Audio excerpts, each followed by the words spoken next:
No todos los productos o servicios se venden por igual. Existen algunos donde la compra del consumidor implica un nivel de riesgo mayor y por ende requiere mayor confianza en tu compañía. Este suele ser el caso de los productos educativos. Para conversar sobre los retos de crear confianza en tu producto y en consecuencia incrementar el número de potenciales clientes interesados, invitamos a Joana Molina, directora de impacto y cofundadora de The Intern Group, una plataforma que conecta estudiantes y compañías para habilitar prácticas laborales internacionales de manera remota o presencial. The Intern Group ayuda a estudiantes de más de 100 universidades reconocidas como Princeton, London School of Economics y el TEC de Monterrey a conseguir prácticas en más de 3.000 organizaciones como gobiernos, corporaciones, ONGs y startups a lo largo del mundo. Joana lanzó su compañía cuando las startups aún no eran sexy y nos compartió lecciones desde ambos lados de la mesa, pues también apoya a otras startups como inversionista ángel.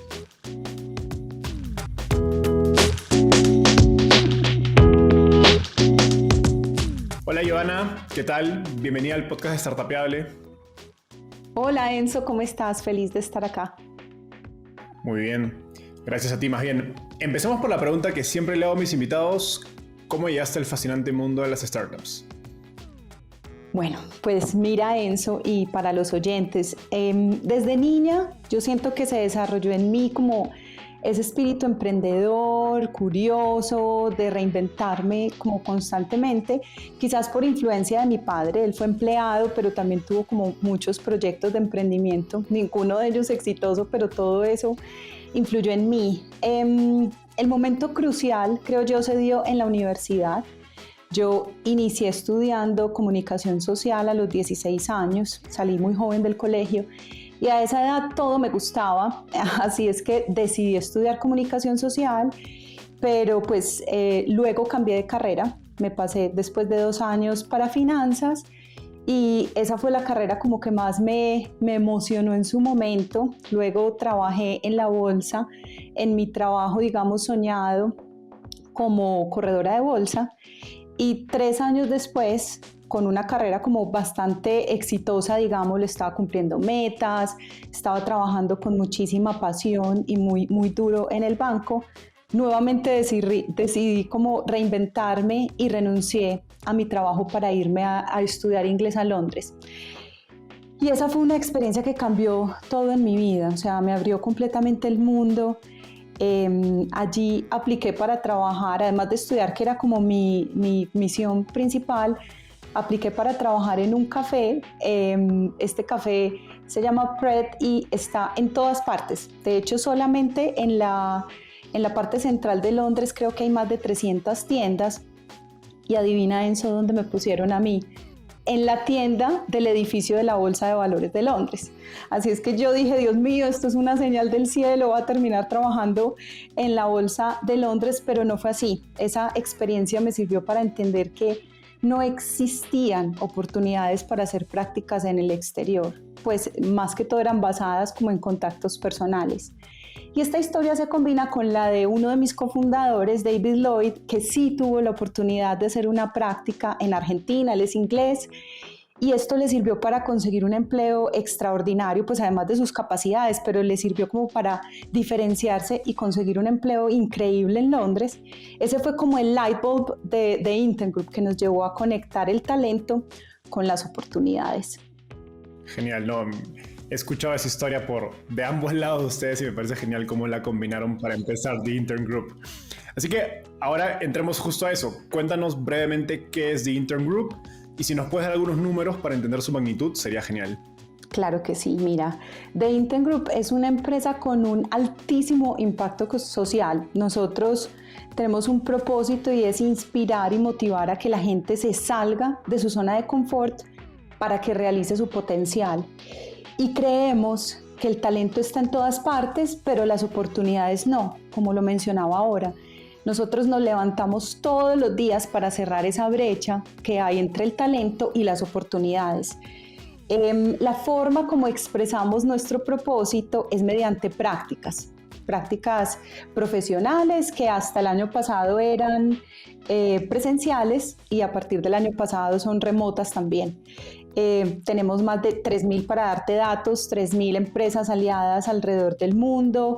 Tenemos nuestro programa en más de 70 ciudades, incluyendo pues las principales como Nueva York, Tokio, Londres, Hong Kong, pasando por ciudades en países como Suecia, en Uganda, en South Africa, Santiago de Chile, México City y por supuesto Medellín, donde estoy ubicada.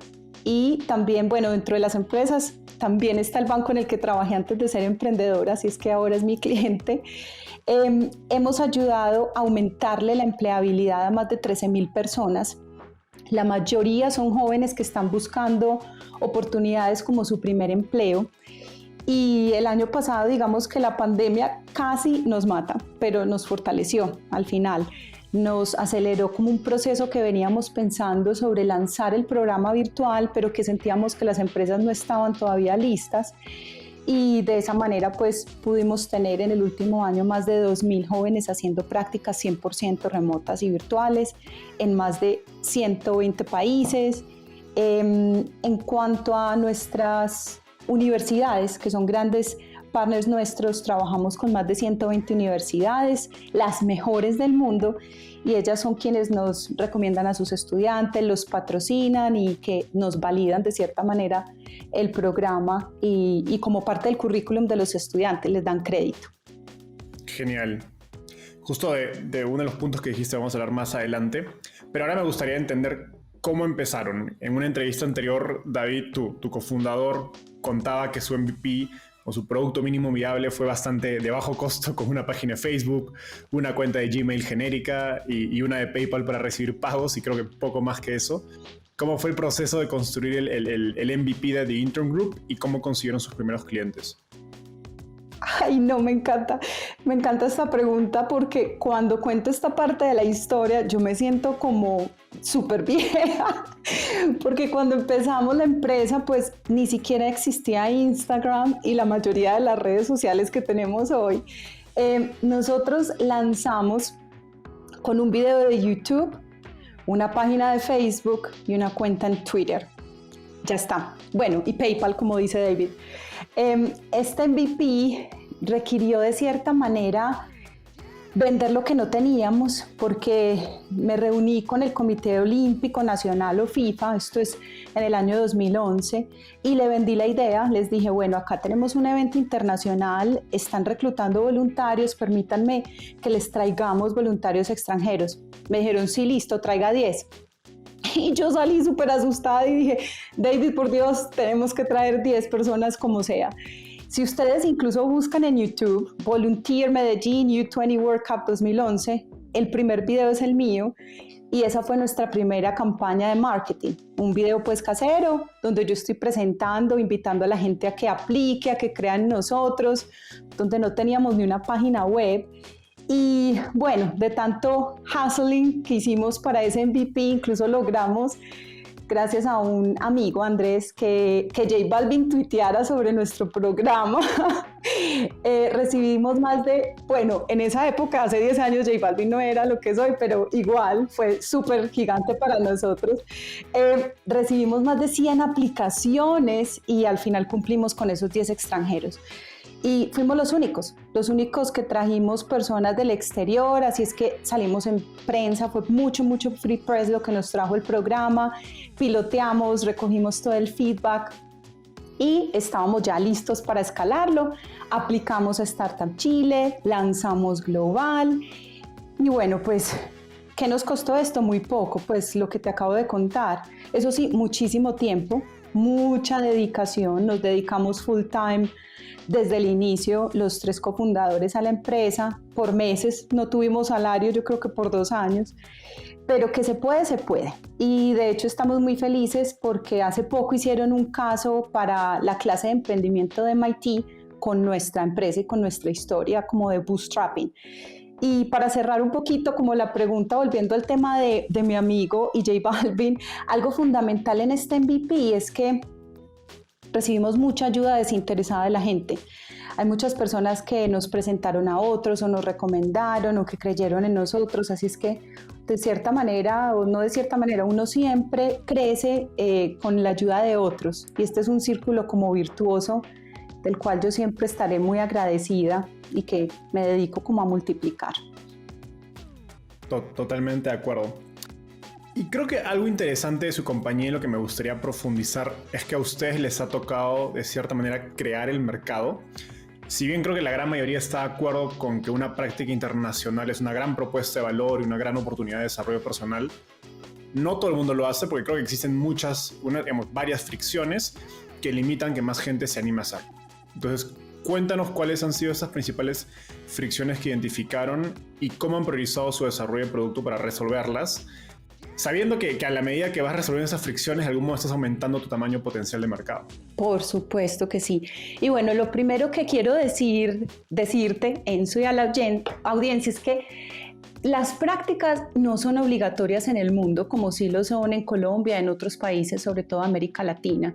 Entonces, y lo mismo que la educación no dura 5 o 6 años, sino 3 en la mayoría de los países. Entonces, teniendo en cuenta esto, las prácticas sí son algo que es relativamente nuevo y hace 10 años, pues, mucho más. Te voy a compartir como algunas de las principales fricciones. Quizás la primera podría ser el tema de la confianza. Yo creo que tanto para los practicantes como para las empresas o a las organizaciones anfitrionas, nosotros nos encargamos de preparar a esos jóvenes para las organizaciones y a las organizaciones para que estén más abiertas a brindar como estas oportunidades de primer empleo, porque aquí hay una gran dicotomía y es que pues como estudiante necesito empleo, pero para emplearme necesito experiencia. Entonces esa es una de las grandes fricciones. Otra es el tema de logística. Esta es mucho más intensiva, obviamente cuando las prácticas son presenciales, porque pues me tengo que instalar en otro país, eso requiere visado, alojamiento, redes de apoyo, hay diferencias culturales y demás, pero nosotros nos encargamos de resolver todo esto. Y también, tanto para el programa presencial como virtual, le damos no solo todo el apoyo, sino que la gente se integra a una comunidad internacional de talentos que también están explorando y con quienes se van a contactar pues, y conectar de por vida. Y otra de las fricciones es el dinero. Obviamente viajar y hacer una práctica presencial es muy costoso. El programa virtual nos ha solucionado de cierta manera este aspecto, aunque creemos pues en el poder del intercambio cultural. Ambos programas tienen como motivaciones y resultados diferentes. En uno es muy enfocado en temas de intercambio cultural, inmersión, y el otro, pues, y eso es poderosísimo, y el otro más como la motivación es el desarrollo profesional. Entonces todo el tiempo trabajamos con nuestro equipo de experiencias para ver cómo de manera virtual generamos ese intercambio cultural y que la gente pueda construir un network con personas de todo el mundo. Todos los días estamos haciendo nuevas alianzas, sobre todo para incrementar la accesibilidad al programa con temas de becas, y trabajamos muy fuerte sobre todo con temas de tecnología que ahora estamos aplicando cada vez más para que las prácticas puedan ser pagas, ojalá el 100% de las prácticas, y es uno de nuestros goles, sean pagas en los próximos meses. Como dices, estamos priorizando la tecnología, innovando en nuestro modelo de negocios, y esto pues nos ayuda a incrementar exponencialmente el tamaño de nuestro mercado. Genial. ¿Y cuáles han sido esas fricciones? Nos mencionabas varias, la económica, la logística. ¿Cuál crees que ha sido esa en que se dieron cuenta, wow, cuando resolvimos esto el mercado incrementó significativamente? La presencialidad. Yo creo que el año pasado con ese tema, ese punto de fricción, la presencialidad nos llevó a escalar exponencialmente. La confianza, también el tema de la confianza que tuvimos para poder escalar, creo que ha sido una gran ventaja para nosotros, y esos validadores iniciales nos sirvieron mucho porque pues es lo que uno como emprendedor debería buscar al inicio, es tener esos partnerships, como en nuestro caso con FIFA, que vende bastante bien. No, de hecho creo que lo último que mencionas es un punto muy interesante porque ustedes no venden pues un producto de e-commerce o software, ¿no? Donde el riesgo para el cliente es relativamente bajo. Al vender una experiencia internacional en un país desconocido, evidentemente para el alumno hay muchos riesgos, muchos miedos, ¿no? Y cuéntanos qué papel jugó la falta de confianza en sus primeras ventas y qué acciones han tomado en el tiempo para escalar esta confianza, sobre todo a medida que vas a varios países, ¿no? Donde pues es diferente cuando uno se enfoca en un país. Creo que construir una marca es relativamente más sencillo a cuando tienes una presencia tan amplia en varios países, en varias zonas del mundo. Totalmente. Pues bueno, a ver, tengo como dos historias muy chistosas que les quiero compartir. La primera es que para el Mundial, como les contaba anteriormente, el piloto que hicimos del Mundial Sub-20, una de las personas que participó en el programa un día me dice, bueno, Joana, necesito que me envíes todos tus datos y los de David y los de sus familias y hasta mi novio, porque les vamos a hacer un estudio con la CIA. Y a mí me parecía que iba a ser un chiste, pero fue verdad. Y bueno, pues entonces salió muy bien el estudio porque al final hizo el programa. Ese era el nivel de confianza que teníamos en ese momento. Y la otra es que, como hablabas de los destinos, hay unos destinos que obviamente generan más confianza que otros. Por ejemplo, para nosotros vender Colombia la tenemos que vender diferente. Yo a mi equipo le digo que nosotros somos como una especie de sede de la Embajada de Colombia, de buena imagen. Hemos traído al país más de 40 universidades top del mundo, hemos hecho ruedas de negocio y es así como a lo largo de este tiempo hemos tenido más de 1000 embajadores o, como les digo yo, también semillas positivas alrededor del mundo, contando la verdadera cara del país, y esto hace parte pues del impacto social que tiene nuestro programa. Muchos de estos embajadores o alumnos de nuestro programa regresan a invertir en el país. Incluso hay 2 fondos de Venture Capital que los crearon alumnos de nuestro programa, y esto es como un efecto multiplicador, bola de nieve. Lo que más nos sirve para generar la confianza en el programa es tener un excelente programa medido por un excelente NPS, mejorar e invertir en el equipo, y eso es lo que genera la confianza. Así nos recomiendan tanto los estudiantes como nuestras organizaciones anfitrionas y las universidades. Genial. Ahora, y mirando hacia adelante, en un mundo post-COVID y donde el trabajo remoto es la norma, ¿cómo ves la evolución de este mercado o esta demanda por prácticas internacionales y cómo The Intern Group se está adaptando su propuesta en este nuevo contexto? Sí, como tú lo dices, el mercado está cambiando enormemente. Y no me voy a referir únicamente a internships, porque pues ya nosotros tenemos un roadmap muy robusto que va más allá de eso, pero por dar algunos datos, en los próximos 15 años, el número de estudiantes, escucha esto, en educación superior va a pasar de 240 millones a 600 millones. Y la mayoría de este crecimiento es en países en vía de desarrollo, pero esto solamente es una parte de nuestro mercado. Nosotros queremos estar con este roadmap en la vida de las personas, incluso antes de la universidad, después de la misma, o incluso para los que no vayan a la universidad. Entonces, como ves en la historia personal que te compartí al inicio, hoy en día la gente cambia regularmente de carrera, y los millennials como que nos reinventamos, creo que los estudios dicen cada 3 o 5 años, y eso es lo que nosotros queremos como aprovechar y agregarles valor.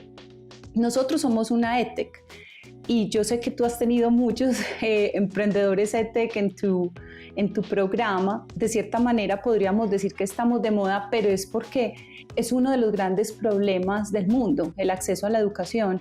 Nosotros estamos en un eslabón que es muy clave en esa cadena, y es la empleabilidad. Que la gente pueda aprender haciendo, que aumente su empleabilidad y sea exitoso en una carrera, y para eso pues nos hemos aliado también con algunos de tus anteriores guests en este podcast. Genial. Ahora me gustaría entender un poco más la evolución de The Intern Group como compañía. Ustedes no empiezan, creo, como una startup propiamente dicha, sino como un modelo de negocio más intensivo en servicios, digamos, de algún modo resolviendo todas las fricciones que habían en conseguir estas prácticas internacionales que nos contabas al inicio. y donde me imagino que gran parte de ese trabajo era ejecutado manualmente. Y de hecho, ustedes con ese modelo ya han llegado a millones de dólares en ventas y recién levantaron su primera ronda de Venture Capital el año pasado, donde que suena tarde, ¿no? Comparado como está el mercado hoy día de levantamiento de capital, que las compañías a los meses nomás levantan millones de dólares. Cuéntanos en qué momento deciden apostar por un modelo basado en tecnología, digamos, más escalable, y qué cosas, ¿no?, identifican que los lleva a pensar en esta oportunidad de transformarse. Total. Esta pregunta me llevó a pensar en una imagen de la empresa y me recuerda cuando manejábamos la empresa por email. Y tengo por ahí guardado un email con más de 120 respuestas. Ustedes se imaginan eso, es algo increíble. Nosotros siempre quisimos ser la más tech, non-tech startup. Eso fue pues como en el pasado. Y por supuesto pues que el uso de la tecnología fue muy importante para nosotros y clave, porque nosotros nacimos como una empresa remota hace 10 años con un equipo en 16 países, con clientes en 70 ciudades. Pero dicho esto, como tú dices, nuestro servicio no era de tecnología, y lo que lo llevó a acelerarlo fue la pandemia, porque de un día al otro teníamos más de 1,000 estudiantes que estaban listos para viajar con todos sus sueños, maletas empacadas prácticamente para hacer sus prácticas de verano, y no podían viajar. Y no solo eso, en cuarentena total la mayoría de ellos. En esos momentos es cuando yo pienso que sale como lo mejor de nosotros los emprendedores, que definitivamente no nos dejamos morir. Y en 4 semanas pues creamos una plataforma de aprendizaje en línea, tanto sincrónico como asincrónico. Tenemos sesiones en vivo de aprendizaje como para fortalecer las habilidades de futuro, inspirar a los interns. Eso lo sumamos con las prácticas remotas y lanzamos y se lo ofrecimos a estos jóvenes que ya estaban listos para hacer el programa, que era presencial. Y la mayoría dijeron, listo, esta es una gran alternativa, lo tomamos. Otros postergaron el viaje y pues gracias a Dios ya empezaron a hacer el programa presencial. Poco a poco hemos estado reactivando en los países donde se permite por regulaciones. Digamos que prepandemia teníamos un programa pero muy sólido que bootstrapeamos, como tú dices, con muy buenas ventas. El programa presencial, pero hoy ya tenemos 4, el presencial, el remoto, tenemos uno que es de nómadas digitales, que combina los 2 anteriores, y uno de practicantes independientes. Entonces, esperamos incluso tener al menos 6 programas más en los próximos años, y de hecho, pues nuestro siguiente programa es en partnership con MIT, como nuestro partner académico, así es que no sé si de pronto lo puedes sentir en mi voz, pero el potencial y el impacto son enormes y lo que se viene es muchísimo más grande. Y cuéntanos a nivel, digamos, organizacional, de operaciones, de producto, ¿qué cambios ha implicado para The Intern Group? No, porque no solo has pasado un modelo de negocio tradicional a uno de tecnologías, sino que una compañía bootstrapeada a levantar capital.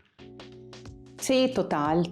Como tú dices, nosotros no somos una startup tradicional, y yo sé que a mi equipo le debe estar doliendo en este momento si me escuchan que yo diga que somos startup, porque llevamos 10 años, tenemos un modelo sostenible, probado, pero yo me refiero también como al mindset de startup que siempre vamos a tener en cuanto a ser recursivos, a cuidar a los clientes, a nuestro equipo, innovar, celebrar las pequeñas ganancias. Entonces, nosotros no somos una empresa que está levantando capital con PowerPoints, como muchas en el momento, sino que buscamos inversionistas que crean en la historia también, y en el track record y en el potencial. Y el mundo VC, como tú lo conoces, es muy loco, y hay algunos que preferirán el PowerPoint, y eso está bien. Entonces, en cuanto a los cambios, pues en el producto ya te conté un poco. El otro cambio principal, digo yo, quizás el más importante internamente, ha sido como el mindset, esa mentalidad, tanto nuestra como de fundadores, así como de nuestro equipo de trabajo, donde ya es mucho más inspirador saber que a través de la tecnología podemos llegar a muchísimas más personas, como que nuestro propósito y nuestro impacto creció exponencialmente, y eso se siente en el equipo de trabajo. Totalmente. Cuéntanos un poco más de eso, porque creo que es interesante creo que una de las ventajas de bootstrapear, más allá de que tienes un modelo de negocio sostenible, donde dependes de ti mismo, es que también como emprendedor no le tienes que rendir cuentas a nadie más allá de tu equipo y de repente de tus socios. Cuando levantas capital, como lo han hecho el año pasado ustedes, pues ya tienes otro nuevo agente al que rendirle cuentas, que es un inversionista que llega con distintas expectativas de crecimiento, de ambición. Ya no está pensando de repente en unos cuantos millones en dólares en ventas, sino está pensando en múltiples millones, decenas de millones o cientos si se puede. ¿Cómo han manejado eso a nivel organizacional en The Intrum Group? Bueno, para nosotros ha sido fenomenal. Además, porque yo creo que es clave elegir quién va a ser ese inversionista. No simplemente lanzarse y cualquiera. Yo creo que eso pues lo has hablado seguramente en muchos de tus podcasts, yo lo he escuchado, y es nosotros elegimos un partner que primero esté alineado también con nuestro propósito, porque eso no es negociable, y que al contrario, pues, y que además viene agregando un know-how que ha sido espectacular. Entonces con ellos hemos crecido muchísimo. Se ha dinamizado. Yo sé que hay casos en los que, y por ahí se está hablando mucho de temas de inversionistas conscientes y qué tan escalable y sostenible es esto y crecer a toda costa, pero en nuestro caso fue seleccionado y seguirá siendo seleccionado basado como en ese crecimiento, sí, acelerado, sí, con toda la pasión, las ganas y una visión enorme, pero también como teniendo otras cosas en mente. Entonces, los emprendedores también tenemos que elegir a los inversionistas. Buenísimo. Y esa última recomendación creo que me sirve de puente perfecto para tu rol propio de inversionista. Sé que inviertes activamente como ángel. De hecho, Nathan Lastic, quien me recomendó conversar contigo, porque eres un inversionista ángel activo en Latinoamérica, recuerdo me dijo, tienes que conversar con ella por esto. Cuéntanos por qué decidiste empezar a invertir en startups y cómo fue tu primera inversión. Bueno, inversionista muy pequeña, cabe aclarar. Nate es súper generoso y a mí me encantó el podcast que tiene contigo. Creo que fue su primer podcast en español, así es que les súper recomiendo que lo escuchen porque tiene muchísimo valor para nosotros los emprendedores levantando capital. En cuanto a ángel inversionista, yo creo que esa es la evolución natural de los emprendedores, pues como pasar a apoyar a otros que están en el camino, y no es solamente capital, sino con el conocimiento, con las redes, con mentoría, con apoyo moral. Y sí, yo creo que puede sonar raro, pero apoyo moral, porque en este mundo del emprendimiento puede ser como muy solitario, donde los emprendedores podemos tener muchas crisis existenciales, muchísimas decisiones difíciles y temas que a veces uno no comparte con muchos o no sabe con quién compartir y que solamente otro emprendedor te podría entender. Entonces esa es una de las motivaciones. ¿Cómo empecé? Hace como más o menos 8 años entré a una de las redes en Colombia de emprendedores, se llama Andy del Futuro, hoy es la Cámara de Emprendimiento de la Andy. Y allí yo fui incluso la primera mujer en la Junta de Medellín, en el comité de admisiones en el que estaba yo, veía muchísimos emprendedores que venían, que hacían sus pitches, que querían entrar.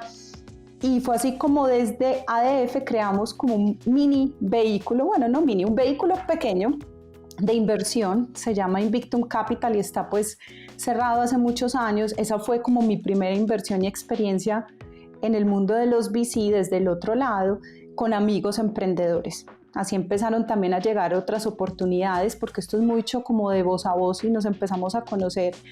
Entonces empezaron a llegar como oportunidades de otros emprendedores y bueno, pues he hecho algunas directas, otras con fondos, pero pues obviamente no puedo invertir en todo, no tengo el dinero para eso, ojalá.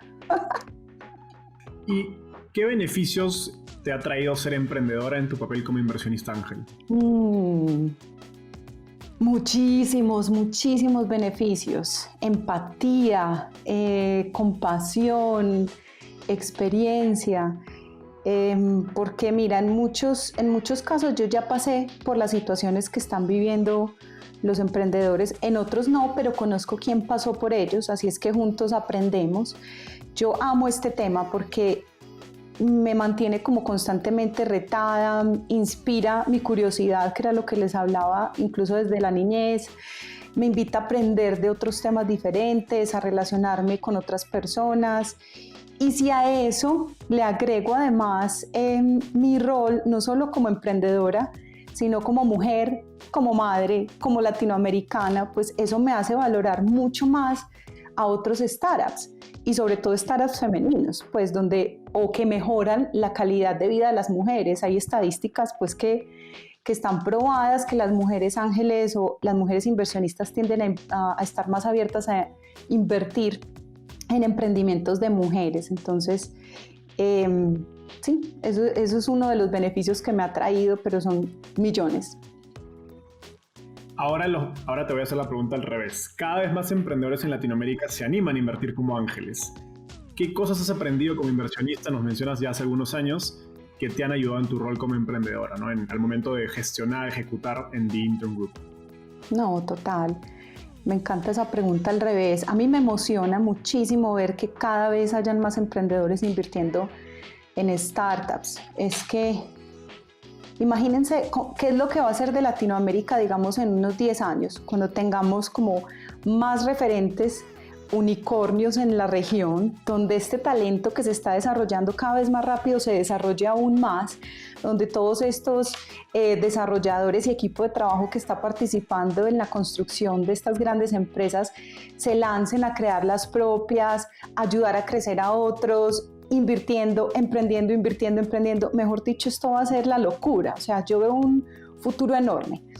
En cuanto a los aprendizajes personales, como les decía ahorita, por un lado es mantenerme como fuera, de cierta manera fuera de mi zona de confort o en el learning zone, como en esa zona de aprendizaje, porque no me las sé todas y yo invierto pues o participo en algunas empresas de las que no tengo como mucho conocimiento. Esa es la ventaja de los ángeles inversionistas, que esas tesis de inversión pueden ser súper flexibles, no como los fondos. Otra cosa es, por ejemplo, el tema de ventas y que esto es un enamoramiento mutuo. Aquí, como decía ahora también, ambos nos aceptamos, no solamente el startup acepta al inversionista, sino que los inversionistas también tenemos que vendernos. En colaboración, es un mundo de muchísima colaboración. ¿Qué más me ha enseñado? Bueno, o me ha reafirmado que definitivamente lo más valioso que tenemos es la reputación. Esa la construimos toda la vida y la podemos dañar en un minuto. Así es que integridad y transparencia todo el tiempo. Y aprender a decir no, que personalmente para mí ha sido muy difícil, sobre todo como emprendedora, como que sí a todos los proyectos, a todo, pero uno puede ser súper valioso. De hecho, hay que decir mucho más que no, que sí. Y a valorar la reacción de las personas cuando tienen el no, porque es muy fácil uno reaccionar ante el sí, pero cuando te dicen que no, ahí salen cosas muy particulares del ser humano y eso me dice mucho de las personas y de mí misma, ¿cierto? También como aceptar esos no que me brindan a mí. Genial, qué gran lección esta última acerca del no. Como nos decías, a diferencia de un fondo de Venture Capital, un inversionista ángel invierte pues, su propio dinero y no se dedica profesionalmente a invertir, sino que tiene responsabilidades en paralelo, en tu caso tu startup. Y por esto la curva de aprendizaje de un ángel suele ser más larga, porque pues, invertir implica detalles financieros, legales, de negocio, que requieren tiempo, práctica y algunas repeticiones, digamos, para entender. ¿Cómo ha sido tu proceso para aprender a invertir en startups? Bueno, en mi caso ha sido con amigos, como les conté, ese fondo Invictum con otros emprendedores y como observadora de grandes amigos, por ejemplo como Nate, que con su fondo Magma me he podido conectar también con algunos de los startups para agregarles valor, porque desde el ángulo de ángel también esto tiene un valor agregado muy grande para los emprendimientos. Hoy en día hay cursos para ángeles y tú tienes razón, este no es un trabajo de tiempo completo. Pues yo tengo mi empresa y mi empresa es mucho más que tiempo completo. Así es que el tiempo que yo le dedico a los emprendimientos, a estos startups, es un tiempo que estoy sacrificando de cierta manera o que no le estoy brindando a mi familia. Y es por eso que tiene que ser como meaningful, tiene que ser súper valioso, tiene que ser algo impactante que esté transformando el mundo positivamente. De otro lado no lo haría. ¿Y cómo has manejado esos tiempos, esos aprendizajes? Porque suena que es un nuevo rol en tu carrera. En mi vida, sí, este es un nuevo rol y es mucho como de compartir con otros. Yo creo que muchos como yo están en ese proceso de aprendizaje, es de muchísima colaboración. Entonces, por un lado, pues tener a los expertos que me enseñan. Y yo pues lo paso también a veces como por los presento con los fondos y les digo, ven y dame tu opinión, ¿qué te parece esto? A veces me voy en contra de ellos y me dicen, no, están muy caros y yo no importa, pero es aprender de la mano de los que saben y también con un poquito de intuición, porque esto a veces tiene mucho más de arte pues que de ciencia. Totalmente, porque usualmente la regla es la falta de información y tienes que tomar decisiones con muy pocos datos. Es el equipo, es que al final es como ese gut feeling muchas veces tiene, sobre todo en esos momentos de ángel que son MVP, pre-seed, seed, no hay muchas cosas tangibles, lo que decía ahorita del PowerPoint, a veces son PowerPoints, pero es conocer un poco más las historias de cada uno de esos emprendedores. En estos años invirtiendo como ángel, ¿qué has aprendido? ¿Qué lecciones grandes has llevado acerca de qué es un buen equipo para una startup? Bueno, creo que un tema que sí o sí todos tienen es como esa convicción profunda en el problema que están solucionando, que sea un problema real y grande para el mundo. Que eso es una de las cosas. Lo otro son conocimientos un poco complementarios, esa capacidad o ese hambre por aprender, humildad también, porque uno a veces puede creer, este es mi tema, no nos la sabemos todas, y esa humildad para estar en constante aprendizaje y quizás una más difícil, en constante desaprendizaje, porque es muy difícil uno como venir con ciertos modelos y decir, quizás no es así, es de otra manera, a ver, borrar y volvamos a empezar. Eso es una de las constantes que veo en equipos súper exitosos, los que están en constante aprendizaje y también desaprendiendo. Genial, y creo que lo segundo es más difícil que lo primero. Mucho más. Genial, Joana. Llegamos al segmento final de la entrevista. Esta parte se llama ronda de tweets. Básicamente te voy a hacer una pregunta y me tienes que responder en lo que te toma escribir un tweet, es decir, menos de un minuto. ¿Estás lista? Ok. Y ojalá alcance en menos de un minuto. Estoy viajando de Ciudad de México a Medellín. ¿Qué libro debería leer? Bueno, hay un tema en el cual casi no hablamos y es una pasión por el tema del poder femenino. Y lo importante para mí que es crear oportunidades para otras mujeres. Entonces, este es un tema que considero que es necesario, es justo, es inteligente y es un tema que va mucho más allá como de las rivalidades de género. Por eso les voy a recomendar el libro de Melinda Gates, No hay vuelta atrás, el poder de las mujeres para cambiar el mundo. Este es un libro que se puede leer en una sentada, en ese viaje, como me dices, y que te puede dar como un panorama de cuál es la importancia de esa equidad de género, que al final es un tema pues que nos compete a todos. Y tengo otro súper rápido que no se va a leer en ese mismo trayecto, que les quiero súper recomendar. No está en español por ahora, se llama The Values Compass y es increíble, es un libro exquisito porque es mediante como pequeñas historias te van llevando a través del mundo. Es una historia por cada país, más de 100 países, y te cuentan como los valores principales. La autora, que se llama doctora Mandeep Rai, es una amiga, así es que también te la puedo presentar. Genial. Más de un minuto. Sorry. Genial. ¿Qué te gustaría cambiar del mundo de las startups en Latinoamérica? ¿Qué me gustaría cambiar? Me gustaría cambiar, lo voy a ver como desde dos ángulos, desde el ángulo de las startups, o sea, como interno, como emprendedora, como startup, es ese mindset, que haya como un mindset mucho más global, una mentalidad mucho más global, que los emprendedores se la crean, por favor, que se la crean, que vean mucho más allá y que vean el mercado global, el mundo como su mercado.